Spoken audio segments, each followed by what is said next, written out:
Саламатсыздарбы, урматтуу көрүүчүлөр. Назарыңыздарда жаман абалда жакшы кабар издеген бүгүн 24 маалымат топтому. Баштадык.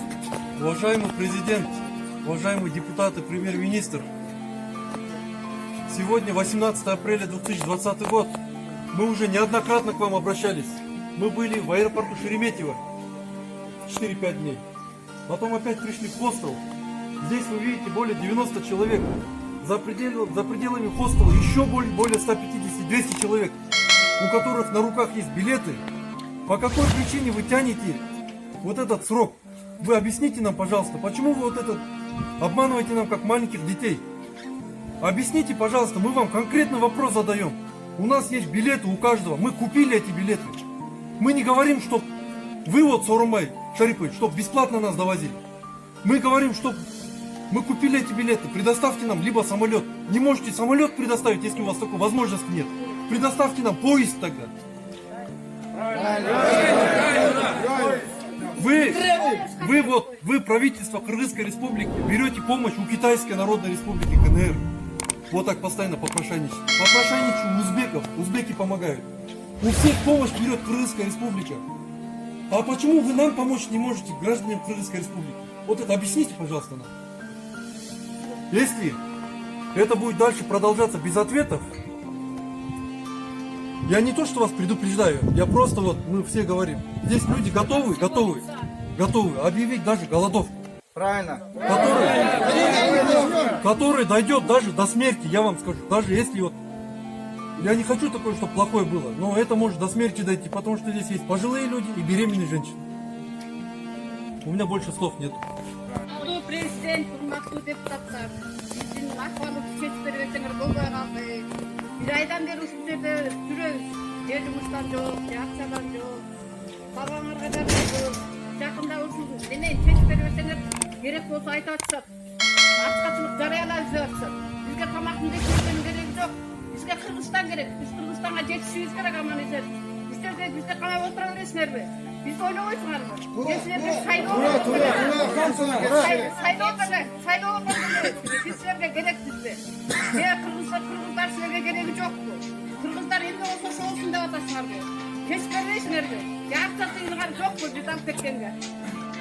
Президент, урматтуу премьер-министр, өтө урматтуу депутаттар, биз өтө кайгылып атабыз дагы бир жолу силерге. Биз хостелге келгенибизге бир ай болду. Силердин жоңуңарды дагы бүттүк, силердин жоңуңарды дагы уктук. Бирок бир точка деген вопрос бар. Понедельник саат 5-ке чейин жоңуңарды кайтарууга бизге жооп бердилер. Конкреттүү түрдө официально чындыкты сүйлөп, так сүйлөп. А бирок биз көрдүк силердин видеоңорду. Обращение кылдыңар, мигранттарга там поддержка кылып сүйлөдүңөр. Бирок так бир чечимге келбедиңер. Бир конкретный бир ответ болбоду. Biz уже берде тажагансып, жадап, уже тамагыбыз жүрөгү берген келип калды. Ошон үчүн понедельникке чейин саат 5-ке чейин күтөбүз. 5-тен кийин ответ болбосо биз жумат деген жарыялайбыз. Ошол. Мен айтарым ошол. Урматтуу депутаттар, бир конкреттүү бир маселени окуладыңарбы, ошону до конца чыгаргыла. Голодовка биз жарыялайбыз. Достор, саламатсыздарбы? Биз азыр Нарын областынын Кочкор райондук аймактык ооруканасындабыз. Азыр мына Аю холдингден кезектеги жардамды берип атабыз. Бул жерде азык-түлүк, макарон азыктары, суусундуктар, ошондой эле антисептиктер бар. Биздин сапарыбыз мындан ары эми Атбашыга уламакчы. Мен жанымда башкы врач турат. Фамилияңыз кандай? Жумабеков. Бирок сөз айтып койсоңуз. Жумабеков.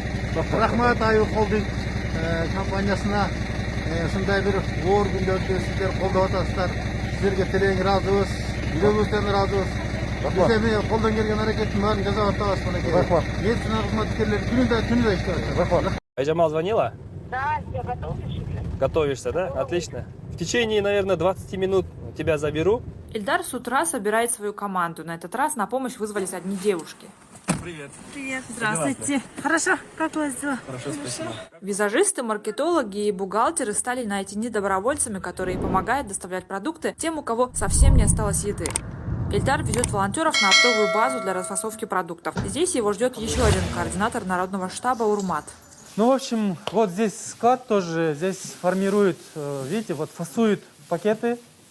Уже здесь Байке знает, по сколько килограмм нам нужно. В каждом наборе небольшой запас продуктов на одну семью. Крупы, овощи, растительное масло, мука, сахар, средства гигиены. Напряжение в обществе настолько выросло, что когда они довозили продукты на Дордой, когда они открывали багажник машины, налетали совсем неизвестные люди, которые чуть ли не разбойным способом, да?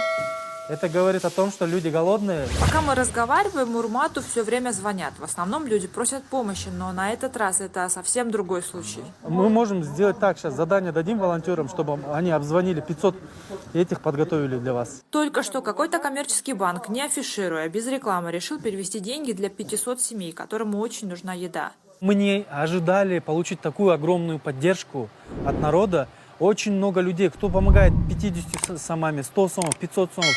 Один бизнесмен самым первым 100 тысяч сомов вложил. Все продукты ребята закупают в магазине «Алмаза». Он единственный из продавцов на оптовой базе, который согласился оставить цены докарантинными. А еще отец 5 детей решил отдавать некоторые товары вообще без наценки.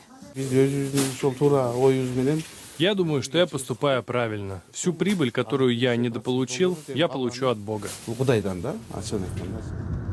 Ильдар везет нас дальше, на продуктовую базу штаба. Свой магазин под него отдал еще один бизнесмен, имя которого волонтеры даже не знают. Сюда сводится еда, которую потом раздают тем, кто ее очень ждет. Сидеть дома было очень, как говорят, неправильно в такое время, да? И все прям вкладывают душу, не жалеют даже машин, сил, времени и прям грузят битком, даже не думая, да, например, что будет, машина грязная. В прежней жизни до карантина все эти люди друг друга никогда даже не видели. Оль, помочь надо? Да нет, все же. Олю называют самой бесстрашной из всех волонтеров штаба. Она развозит еду медикам, которые работают с инфицированными пациентами. Ну, многие, наверное, знакомые меня просто не понимают. Зачем я добровольно иду на этот риск? Еду Оля забирает с заднего двора итальянского ресторана. Все эти дни здесь работают люди. Они готовят горячую еду для медиков. Самоуспокоение, самоудовлетворение, когда видеть благодарные лица врачей, там, не знаю, просто людей, которым мы помогаем. Это дорого стоит. Деньги на счет штаба переводят обычные кыргызстанцы. Отчеты по ним Ильдар с Урматом выкладывают в соцсетях каждый день. Но тратятся деньги гораздо быстрее, чем они собираются. Когда мы смотрим списки нуждающихся и списки продуктов, и количество продуктов, которые у нас на руках имеется, такое чувство, конечно, одолевает. И такое ощущение, что это, бездонно, да? Что это всегда будет так. Честно скажу, я выехал в одно безлюдное место и просто там начал поплакал, да? Ну, тяжело, да, очень много людей пишут о помощи, обращаются, звонят, но я понимаю, что всем, к сожалению, я помочь не смогу. Большую часть денег в штабе уже потратили. За все это время народный штаб собрал почти 2 миллиона сомов. Это примерно 25 тысяч долларов. Более 1500 семей получили продукты. Еще на 300 тысяч сомов волонтеры шили защитные костюмы для медиков. Тюбек Бегалиев, Азат Интумаков, Тимур Тимаев. В настоящее время Азия, Бишкек, Кыргызстан. Ассаламу алейкум. Қандайсыңдар достар? 7 күн үйде жатып, 6 күн больницада жатып, вируспен ауырып, ақыл вирусты да сеңе тұрған болдық. Өзіңе романсыға беріп жүртіңіз ба? Жаман нәрсе екен. Өмірі мұндай. Қатты температура, ардышқа, баш ауыру болған мәселе. Күнде 20-дан кент ташып атып, жүргізіп алдым мен да. Мына достар, көрішкенше мына әрпілі салып. Virüs jönünde oy. Seleytip sezimindi jağda virüs. Sen ugup, sen görgöndүн баары вирус. Ааламды анализдеп не кыласың? Алдагы акыл эсиң дагы вирус. Дүйнөлүк согуш болуп кетпес үчүн дүңгүрөп келдиң окшойт. Тажы вирус. Өзүңдөн дүлөйдүрбөп керең укту. Өзгөрүп кулк мүнөзү терең укту. Өзүңчө ойлонуп көр, акылга алчап. Өзгөчө ошол вирус неден жукту? Адамдар кеткен үчүн адамдыктан. Айлакер пайда издеген арамдыктан. Көөдөндүн ашкасына көңүл бурбай, көр дүйнөгө таштаган кадамдыктан. Өзгөчө ушул вирус неден жукту? Алдуулар алсыздарды баскандыктан, ар намысын, абийирин саткандыктан, пейил кетип байлыгын башка өлкөгө периштедей элинен каткандыктан, берекесин качырып келди вирус. Жөнөкөйлүк сапатты чаңгандыктан, жөлөп койбой бутунан чалгандыктан, эгесинде тааныбай эдиреңдеп, эрдемсинип эсирип калгандыктан. Өзгөчө ушул вирус неден чыкты? Ач көз, зулум, текебер болгондуктан, аялууга кол сунбай койгондуктан, ата энеңди кароосуз таштап коюп, ак сарайың алтынга толгондуктан. Көр дүйнөгө, байлыкка тойбоду жан.